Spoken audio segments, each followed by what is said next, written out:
আজ সকাল থেকে ওয়েদারটা এত খারাপ, বাইরে এত মেঘলা, মনে হইতেছে এক্ষুনি বৃষ্টি আয় পড়বো। তো সেটাই বাইরে দাঁড়িয়ে দাঁড়িয়ে দেখতেছিলাম। আর এতটা খারাপ অবস্থা, আমার কাজ কিন্তু থেমবার হয়েছে, কিচ্ছু হইতে পারতেছে না, কারণ বৃষ্টির লেগা তো কাজ হইতে পারে না, বন্ধ রয়েছে। তো জানি না কোন সময় আকাশটা পরিষ্কার হইব। এতদিন কিন্তু ভালোই আসতো, কিন্তু এখন এই কাজটার সময়, মেন কাজটার সময় কিন্তু এই অবস্থা। কি যে করার, আমি দেখতেছি কতটুকু কাজ আগাইছে। যাই হোক, এখন মোটামুটি বৃষ্টি আর নামবো নামবো ভাব। তো বিকালবেলা দাঁড়ায় দাঁড়ায় দেখো আমি বাইরে তাকাই দিছি, তাকায় দেখতেছি বৃষ্টিটা কমছে কিনা। এখনও কিন্তু ঝিরিঝিরি বৃষ্টি পড়তেছিল।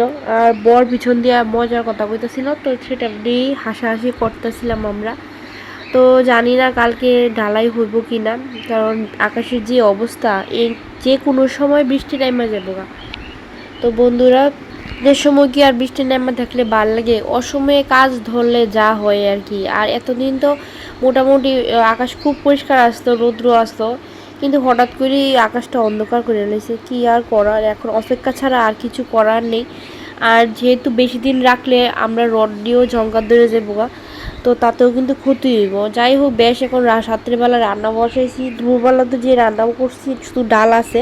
তো এখন আলু আর কাঁকরোল ভাজি করতেছি। তো দুপুরবেলা যে কাঁকরোল তরকারি করছিলাম, তার থেকে 2টা কাঁকরোল রয়ে গেছিলো, মানে রাখা দিয়েছিলাম আমি 2টা কাঁকরোল। তো এখন রাত্রেবেলা কাঁকরোল আর আলু দিয়ে আমি ভাজা করে নিতেছি। এই ভাজাটা খাইতে খুব ভাল লাগে, এটা একটু মশলা দিয়ে বানান লাগে, খুবই টেস্টি হয়। আমি আমার মশাতো বোন থেকে এই রান্নাটা শিখছিলাম, খুবই দুর্দান্ত লাগে। আমার বড় খাইতে কিন্তু খুব ভালো। বার এদিকে বসাইছি ভাত। আজকে ভাতের আন্দাজটা ঠিক করে করতে পারছি না, দেখো এদিকে কতটি বাসন মাজছি, আরও কিন্তু আছে, এগুলি গুছাইতে হইব। আজকে রাতে পারম কিনা জানি না, কালকে সকালে দেখুম। আর আমার কড়াইটা দেখো কত পরিষ্কার হয়েছে, সেদিন বাইরে নিয়ে ইটের গুঁড়া দিয়ে আমি ভালো করে পরিষ্কার করছিলাম। সুজয়ের খেলাধুলা তো রয়েই গেছে, একদিকে ভাত খাওয়াইতেছে আরেকদিকে খেলাধুলা, মানে একটা যে ভাতটা আধা ঘন্টা শেষ হইব, সেই ভাতটা সে 3 ঘন্টা লাগে খাইতেছে।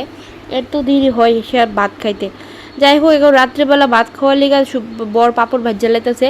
কয়েকদিন ধরে আমরা বেশিরভাগ ওই তেলের ভাজা পাপড় এখন কম খাই, ছেঁকা পাপড়ই খাই। আগে আমার কিন্তু ছেঁকা পাপড় খাইতে একদম ভালো লাগতো না, কিন্তু বরের দিকা আমি শিখছি যে মানে ছেঁকা পাপড় প্রতি ভালোবাসা আমার জন্মাইছে। এখন আমার ছেঁকা পাপড় ছাড়া তেলের ভাজা পাপড় খাইতে একদমই ভাল লাগে না।